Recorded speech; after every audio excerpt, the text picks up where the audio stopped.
Let's be real.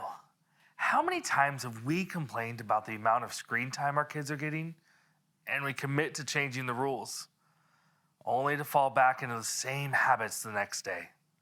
As parents, we try to control the time our kids spend immersed in technology, but nothing seems to stick. We all know technology is here to stay, so let's navigate this tricky subject together. In this video, we'll use advice from Dr. Stacy Blythe and Valerie Edwards as we learn 3 strategies for setting technology boundaries and 4 tips for having healthy family discussions.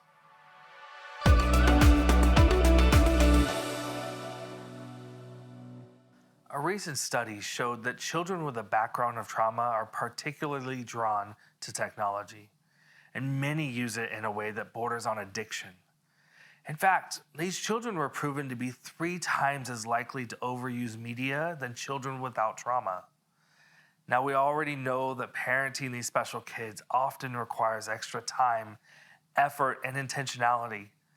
But new research indicates that a heightened parental attention and perseverance is especially important when it comes to regulating and guiding our kids' relationship with technology. So, what drives our kids' craving for media?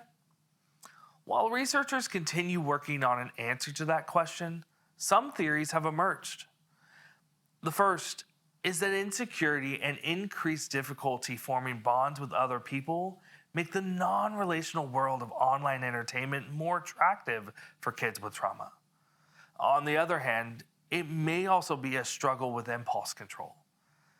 No matter the reason, technology can become a problem in any home without some healthy boundaries in place for our kids. Now, why is unlimited technology so bad for children with a history of trauma? Let's explore the science. Biologically, the chemical called dopamine plays an important role in our children's developing brains. Understanding how this chemical works is important when trying to grasp the effects technology has on them. Dopamine is the hormone responsible for positive feelings like pleasure, satisfaction, and motivation. Essentially, it's the reward hormone. That warm sense of accomplishment you feel after completing something that required effort and energy, that's dopamine. That hormone creates a subconscious link in your brain between the effort and energy spent to the pleasure. This is known as a neural pathway. Think of a simple task like brushing your teeth. When you were young, your parents likely showed you how to use a toothbrush and then praised your beautiful smile when you were done. This praise triggered a release of dopamine, creating an association between brushing your teeth and praise from your parent. Here's where technology becomes dangerous for traumatized children. These kids may have never received the reward of praise from a parent when learning something new or completing a task. In fact, when your child reached out for validation, they may have been met with indifference or likely negativity. This did 3 things in their mind. First, it stunted their ability to create neural pathways between certain positive behaviors and the reward of dopamine. Second, it told their brain that personal relationships could not meet their need for security and encouragement. Third, it taught them to fear trying new things because it was likely met with punishment. These dangers make it even harder when we are tempted by the promise of a few hours of peace by relying on technology's release of dopamine through additional screen time, which in turn can further the habit. Because that need for dopamine was not met by their caregiver, these children began searching elsewhere, and many found it in technology.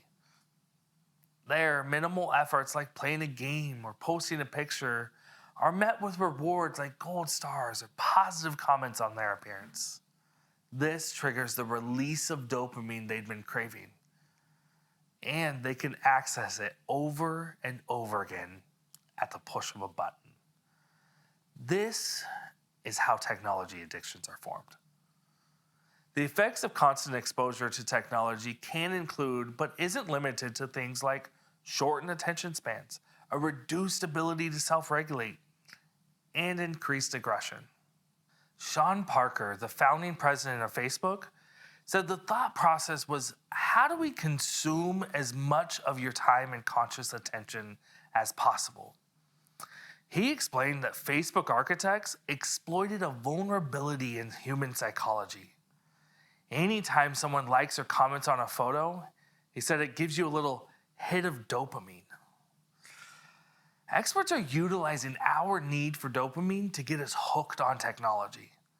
This effect is amplified for our kids who have experienced trauma.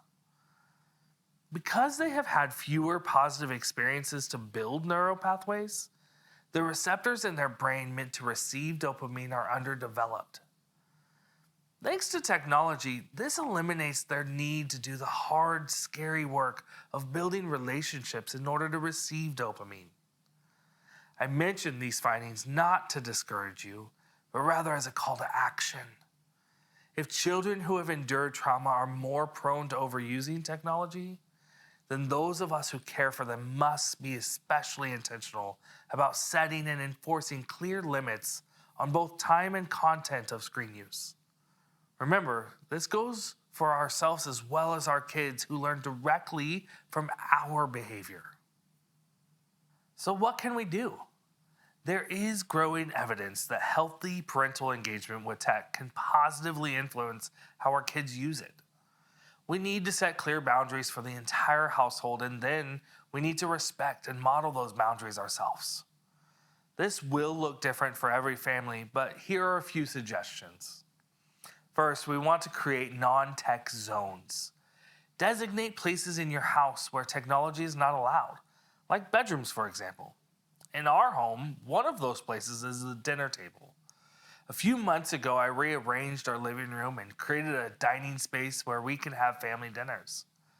There are no phones, TV, or other tech allowed in that space, leaving us to connect and engage with one another without distraction. Next, we want to designate non-tech times.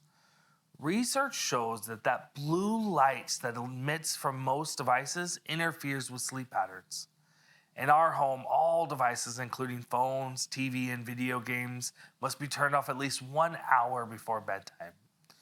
You can decide how long and when to implement these times in your home.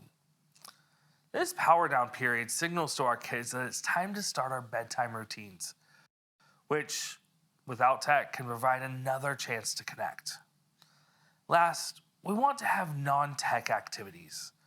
This is a great chance to identify games, sports, and other activities that your family enjoys and can do together without technology. Use this opportunity to interact and strengthen your relationships while creating positive memories. For example, you might find it helpful to choose a day of the week, like Sundays, to allow each member of the family to choose an activity they want to do, and the rest of the family is required to participate. So each Sunday, a different person gets to choose the family activity.